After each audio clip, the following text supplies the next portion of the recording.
Quran Surat Al-Baqarah ayat 74. A'udzubillahi minasyaitonir rajim. Summa qasat qulubukum min ba'di zalika fahiya kal hijarati aw ashaddu qaswah. Wa inna minal hijarati lama yatafajjaru minhul anhar. Wa inna minha lama yashaqqaqu fayahruju minhul ma'. Wa inna minha lama yahbitu min khosyatillah wa mallahu bighafilin amma ta'malun. Kemudian telah kesat hati kamu sesudah itu, maka adalah dia laksana batu atau lebih keras daripada batu, sebab tidak ada pengajaran yang bisa masuk ke dalam. Dan sesungguhnya daripada batu kadang-kadang terpancarlah daripadanya sungai-sungai. Artinya daripada batu yang dikatakan keras itu masih juga ada faedah yang diharap. Dia dapat memancarkan sungai, namun hati yang keras tak dapat memancarkan faedah apa-apa. Dan sesungguhnya setengah darinya ada yang belah, maka keluarlah air dari dalamnya. Dapatlah menjadi minuman orang, berfaedah juga, dan sesungguhnya dari setengahnya pula ada yang runtuh dari takutnya kepada Allah. Maka kalau hatimu dimisalkan sekeras batu, padahal daripada batu masih banyak faedah yang diharapkan, dan dari batu yang runtuh karena takutnya kepada Allah dan tunduk sujudnya kepada Tuhan, apakah lagi misal yang layak bagi hatimu yang kesat lagi keras itu? Sungguh pun demikian. Dan tidaklah Allah lengah dari apa yang kamu perbuat. Tidaklah Allah akan lengah. Tidaklah kamu lepas dari titikan Tuhan. Pasti datang masanya kamu akan membayar sendiri dengan mahal segala kejahatan hatimu itu.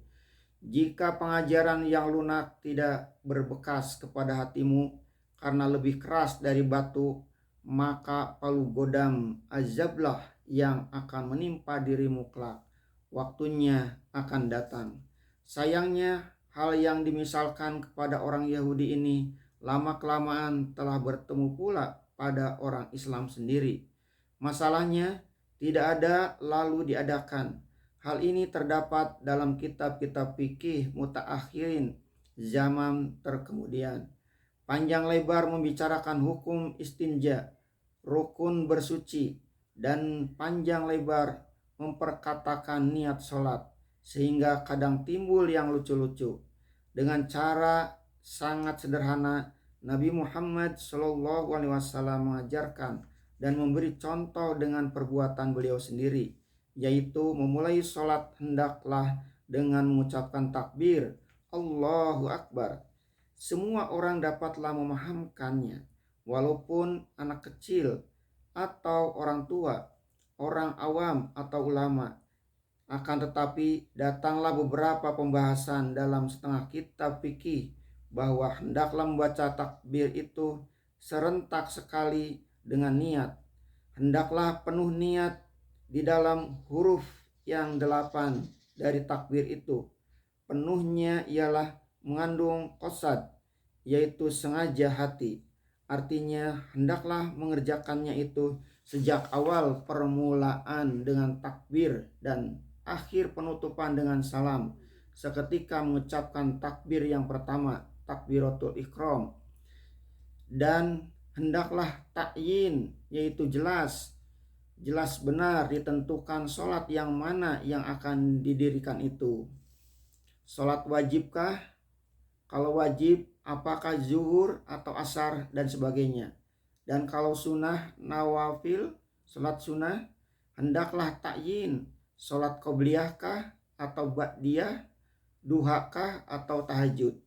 Setelah disyarati begitu, dia menjadi sukar. Padahal kalau dikerjakan saja sebentar sudah selesai. Misalnya, bagaimana hukumnya kalau seorang perempuan berjanggut dan tebal janggutnya itu? Apakah wajib juga baginya menyampaikan air ke urat janggutnya itu, fatihi kaulani. Dalam hal ini ada dua kata. Kata setengah ulama, wajiblah baginya menyampaikan air ke urat janggut itu. Sebab itulah yang sebenarnya anggota wudhu. Sebab janggut bukanlah asal baginya. Berkata yang setengah lagi, tidaklah mengapa jika tidak sampai air ke urat janggut, sebab masyakot baginya. Maka berkata orang zaman sekarang, di antara 300 juta perempuan Islam di dunia ini, di zaman sekarang, barangkali tidak akan ada barang 3 orang yang berjanggut. Perlu apa masalah ini diadakan?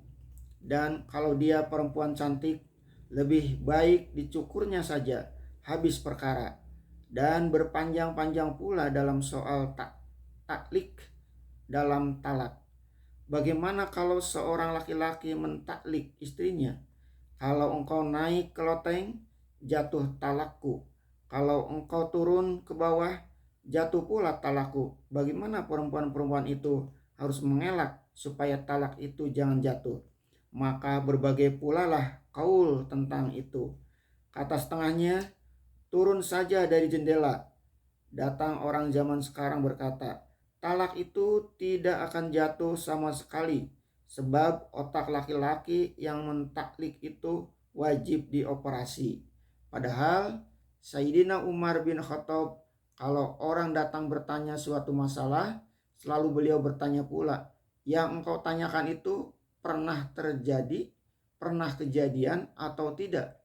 Kalau tidak, disuruhnya orang itu berhenti bertanya, karena tidak ada gunanya.